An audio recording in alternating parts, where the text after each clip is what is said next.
Why does your healthcare cost so much? It's a question we often ask, but rarely do we want to know the real answer. It's like asking, how are hot dogs made? Or why your favorite actress over the age of 50 still looks as youthful and vibrant as she did when you were in grade school. Certain things you just don't need to know. You don't want to know because if you saw the actual reality of it, it's generally not pretty. The same thing goes for healthcare. I'm going to look at 2 reasons why your healthcare costs are spiraling out of control at a rate that seems unstoppable at the moment. First, we use too much of it. It's the bottom line. Since we are shielded from so much of the cost, we rarely concern ourselves with the ramifications of getting such tests done and the excessive amount of money that is being spent on them, simply because we don't have to pay for them. Think about it for a second. Do you know how much your last doctor's office visit cost? I mean the real cost, not your copay. I mean what it really would have cost if you would have walked in without insurance and paid for that visit. Same thing, how about an x-ray or an MRI or some kind of testing like that? Do you have any idea what the real cost is for something like that? Not run through your insurance. The worst part is we don't even ask. We don't care to ask. We don't even think to ask. You go see your doctor, he says, hey Joey, why don't you go get this test done? You're going to run across the street to our facility here and you're going to get it done. Not once in that conversation does he discuss price. Now, normally when I'm buying something that exceeds, even a couple bucks, I'm going to ask how much it costs. We're getting procedures done that exceed thousands of dollars in total cost. And we're not even blinking for 1 second as to whether or not we should or should not get that done if there's somebody that's offering it cheaper. That's part of the problem. We're so isolated from the real cost of it that we don't care. We are numb to the fact that these services cost as much as they do. We just assume that insurance is going to take care of it, and that leads to us overusing it. Just think if there was anything that you had to purchase that you didn't have to pay full price for, would you not be using that service or buying that product on a more regular basis, even if you didn't necessarily need it as much as you maybe want to? Let's lay out a scenario just to kind of illustrate how backwards the system is in relation to getting medical treatment performed. Let's say you're walking into a car dealership and you're looking for a car. You come up to your salesperson, this is your guy, you like this guy, you've picked him out from all the other salesmen, and you say, hey car salesman, I'm having trouble keeping my tank full. I can't afford to fill the tank with all these high gas prices.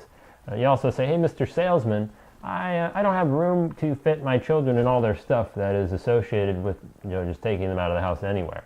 So Mr. Salesman then comes to you and says, hey Joey, don't worry about it. We're going to do this and we're going to fix you right up. You're going to feel good as new. Mr. Salesman then comes along, puts you into a nice new hybrid SUV, brand new, fully loaded. Not once does he mention the fact that this car is probably $35,000, $40,000. Who cares? Somebody's going to be taking care of 80 or 90% of the cost of it. So what's it matter to you? You might come back and buy another one 3 months from now. And let's just forget about the fact that maybe another car company is offering that same type of vehicle for $10,000 less. He never once brought that up or mentioned it to you, or you never once even thought to consider to check elsewhere to see if something was more affordable for you. But again, this is your salesperson. He's going to know what's best for you. Now, of course, I just kind of went off the rails into crazy land because it's never going to happen. No one's ever going to trust a car salesman as much as they trust their doctor. Obviously, becoming a doctor is much more difficult than becoming a car salesman. But that doesn't mean that your doctor is not looking out for his best interest and trying to line his pockets just as much as that car salesman is. I mean, just for fun, next time you go into the doctor's office and your doctor, this could be anything, even a routine, visit, for a sinus infection. The next time he prescribes you a prescription medication or any type of testing or whatever, anytime your doctor says, hey, we're going to do this, why don't you ask him how much it's going to cost? $10 says he falls off that little rolly stool of his or drops his prescription pad. It's going to happen, I promise. You'll find out. And secondly, the misuse of our healthcare system. We live in a country where we want anything and everything available to us at any time. You have a headache? Now you're going to go see a neurologist. How about some chest pains? Hey, why not see a cardiologist? Having trouble relieving yourself? Well, you're going to go see a urologist. I think you get the gist. Who writes this stuff? You do? No, I'm sorry, I didn't know that. I know you try hard. It's okay. The point is that these are fairly common symptoms that more often than not can be handled by your primary care doctor, who, by the way, is going to charge you significantly less for him to see you than for you to go see the fancy specialist.